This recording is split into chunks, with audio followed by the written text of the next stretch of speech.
10 10 12 ಕೊಡಿ. ತೊಳಿ ಸರ್, ಆಯ್ತು ತೊಳಿ ಸರ್.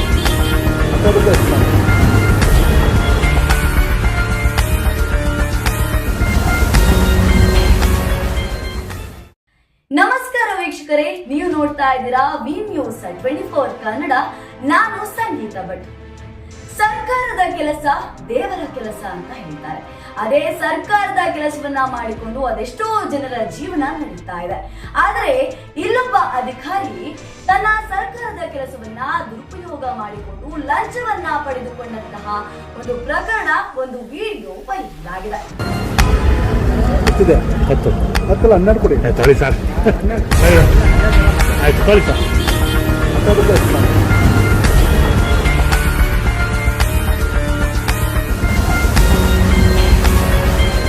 ಬಡವರು, ಸಣ್ಣ ವ್ಯಾಪಾರಿಗಳು ದಿನದ ಕೂಲಿಯನ್ನೇ ನಂಬಿಕೊಂಡು ತಮ್ಮ ಜೀವನವನ್ನ ನಡೆಸ್ತಾ ಇರ್ತಾರೆ.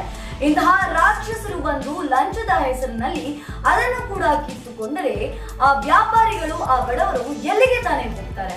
ಯಾರ ಬಳಿ ತಮ್ಮ ನ್ಯಾಯವನ್ನ ಕೇಳ್ತಾರೆ? ಯಲಹಂಕ ವಿಧಾನಸಭಾ ಕ್ಷೇತ್ರದ ವಾರ್ಡ್ ನಂಬರ್ 3ರ ಬೆಂಗಳೂರು ಉತ್ತರ ಪ್ರಾಧಿಕಾರದ ಹಿರಿಯ ಆರೋಗ್ಯ ಅಧಿಕಾರಿಯೊಬ್ಬರು ಸಣ್ಣ ಕಟಿಂಗ್ ಶಾಪ್ ವ್ಯಕ್ತಿಯೊಬ್ಬನ ಬಳಿ ಲೈಸೆನ್ಸ್ಗೋಸ್ಕರ 12,000 ರೂಪಾಯಿಯನ್ನ ಲಂಚದ ಮೂಲಕ ಪಡೆದುಕೊಂಡು ರಸ್ತೆಯಲ್ಲಿ ರಾಜಾರೋಷವಾಗಿ ತನ್ನ ಪ್ಯಾಂಟಿನ ಜೋಬಿನಲ್ಲಿ ಇಟ್ಟುಕೊಂಡಂತಹ ವಿಡಿಯೋ ಭಗತ್ ಸಿಂಗ್ ಅರುಣ್ ರವರು ಈಗ ಒಂದು ಚುಟುಕು ಕಾರ್ಯಾಚರಣೆಯ ಮೂಲಕ, ಅಂದ್ರೆ ರಹಸ್ಯ ಕಾರ್ಯಾಚರಣೆಯ ಮೂಲಕ ಹೊರತಂದಿದ್ದಾರೆ.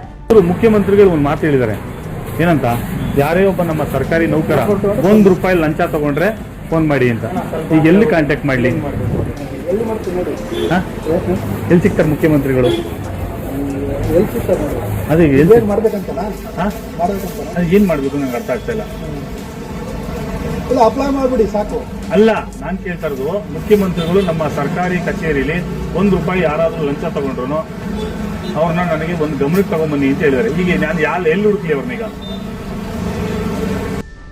ಯಾವುದೇ ಸಮಯದಲ್ಲಾಗಿರ್ಬೋದು, ಯಾವುದೇ ಸಂದರ್ಭದಲ್ಲಾಗಿರ್ಬೋದು, ಯಾವುದೇ ಸರ್ಕಾರದ ಅಧಿಕಾರಿ ಅವರು ಲಂಚವನ್ನ ಪಡೆದುಕೊಳ್ಳುವುದನ್ನ ನೀವು ಕಂಡರೆ ನನ್ನ ಗಮನಕ್ಕೆ ಕೂಡಲೇ ತನ್ನಿ. ಅವರಿಗೆ ಕಾನೂನು ಕ್ರಮವನ್ನ ಏನು ಕೈಗೊಳ್ಳಬೇಕು ಅದನ್ನ ನಾನು ಮಾಡುತ್ತೇನೆ ಅಂತ ಈ ಕಾರ್ಯಾಚರಣೆಯ ವೇಳೆ ಕೂಡ ಆ ವಿಡಿಯೋದಲ್ಲಿ ನಾನು ಸಿದ್ದರಾಮಯ್ಯರವರಿಗೆ ಹೇಳುತ್ತೇನೆ, DK ಶಿವಕುಮಾರ್ ಅವರಿಗೆ ತಿಳಿಸುತ್ತೇನೆ ಅಂತ ಹೇಳಿದರೂ ಕೂಡ ಈ ಅಧಿಕಾರಿಯವರು ಯಾವುದೇ ರೀತಿಯ ಅಂಜಿಕೆಯನ್ನ ಪಡೆದೇ ಮಾತಿಗೆ ಮಾತನ್ನ ಬೆಳೆಸಿದ್ದಾರೆ. ಮುಖ್ಯಮಂತ್ರಿ ಹೇಳ್ತಾರ ತಪ್ಪ ಅಥವಾ ಅಧಿಕಾರಿಗಳು ನಡ್ಕೊಳ್ತಾರ ತಪ್ಪ ಅಂತ? ಅಲ್ಲ ಸರ್, ಒಬ್ಬ ಸಣ್ಣ ಪುಟ್ಟ ವ್ಯಾಪಾರಿ ಹತ್ರ ನೀವು 10 ರಿಂದ 12 ರೂಪಾಯಿ ಡಿಮ್ಯಾಂಡ್ಸ್ ಮಾಡ್ತೀರಿ ಹಣಕ್ಕೆ ಅಂತ ಹೇಳಿದ್ರೆ ಇದು ಎಷ್ಟು ಮಟ್ಟಿಗೆ ನೀಚ್ ಕೆಲಸ ಅಲ್ವಾ? ಸರ್ಕಾರ ನಿಮ್ಗೆ ಉದ್ಯೋಗ ಕೊಟ್ಟಿದೆ, ಏನಂತ? ಬಹಳ ಒಳ್ಳೆ ಕೆಲಸ ಮಾಡಿ ಜನಸಾಮಾನ್ಯರಿಗೆ ಸಹಾಯ ಮಾಡಿ ಅಂತ. ಆ ಪಾಪ ಅವ್ನು ಯಾರೋ ಸಣ್ಣ ಪುಟ್ಟ ವ್ಯಾಪಾರಿ ಹತ್ರ ಹೋಗ್ಬಿಟ್ಟು ನೀವು ಅವನು ದಿನನಿತ್ಯ ನಿಂತ್ಕೊಂಡು ಕಷ್ಟ ಬೆಳಿ. ಕರೆಕ್ಟು ಸರ್, ಅವರೇ ಸರ್ ಟ್ರೇಡ್ ಲೈಸೆನ್ಸ್ ತಗೋಬೇಕು ಅಧಿಕಾರಿಗಳನ್ನ ತಾವು ಭೇಟಿ ಮಾಡ್ಬೇಕು. ಕರೆಕ್ಟು ಸರ್, ಈ ತರ ನೀಚ್ ಕೆಲಸಕ್ಕೆ ಅವನೇನೋ ಪಾಪ ರೋಡಲ್ಲಿ ನಿಂತ್ಕೊಂಡು ಬೀದಿ ನಿಂತ್ಕೊಂಡು ಕಟ್ ಮಾಡಿ ಒಬ್ಬ ನಿಲ್ಸ್ಕೊಂಡು ಅವ್ನು ಹೋಗ್ಬಿಟ್ಟು ನೀವು 12,000 ರೂಪಾಯಿ ಲಂಚ ಕೇಳಿದ್ರೆ ಯಾವ ರೀತಿ ಸರಿ? ಅಂತ ಅನೆಸ್ಟ್ ಆಫೀಸರ್ ಆಗಿದ್ರೆ ಮಾಡ್ಕೊಡ್ಬೇಕು ನೀವು ನೇರವಾಗಿ ಸರ್ಕಾರಿ ಫೀಸ್ ಕಟ್ಟಿ. ಹೌದು ಸರ್, ನೀವ್ ಯಾಕೆ ದುಡ್ಡು ಇಸ್ಕೊಂಡ್ರಿ? ಅವ್ನು ತಿಳ್ಬೇಕು. ಇನ್ನು ನಾಚಿಕೆಗೇಡಿನ ವಿಷಯ ಏನಪ್ಪಾ ಅಂದ್ರೆ, ಈ ಅಧಿಕಾರಿಗಳಿಗೆ ಸರ್ಕಾರದ ಕಡೆಯಿಂದ ಕಚೇರಿ ಕೂಡ ಒದಗಿಸ್ತಾರೆ. ಇನ್ನು ಇವರ ಸಂಬಳದಿಂದ ಏನು ಈ ಕಚೇರಿಗೆ ಅವರು ಬಾಡಿಗೆಯನ್ನ ಕಟ್ಟುವಂತಿಲ್ಲ. ಇನ್ನು ಇವರಿಗೆ ಓಡಾಡಲು ಕಾರು, ಜೀಪ್ನ ಸೌಲಭ್ಯ ಕೂಡ ನಮ್ಮ ಸರ್ಕಾರವೇ ನೀಡುತ್ತದೆ. ಇನ್ನು ಸಂಬಳ ಕೊಡ್ತಾರೆ, ಸಂಬಳ ಜೊತೆಗೆ ಇವರಿಗೆ ಗಿಂಬಳ ಕೂಡ ಬೇಕು ಅಂತ ಅಂದ್ರೆ ನಾವೇನ್ ಹೇಳೋದು?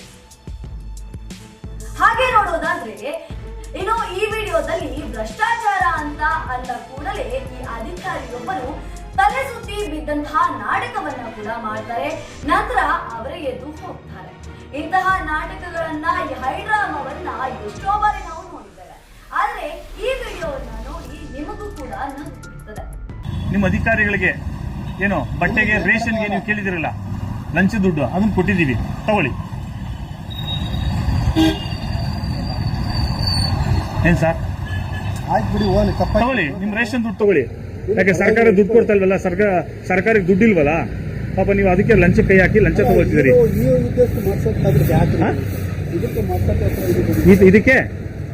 ಇದಕ್ಕೆ ಅಲ್ಲ, ಇದನ್ನು ಮಾಡಕ್ಕೋಸ್ಕರ ಇದನ್ನ ಇಷ್ಟೆಲ್ಲ ಮಾಡ್ಬೇಕಾಯ್ತು. ಏನ್ ಇದನ್ನ ಮಾಡಕ್ಕೆ?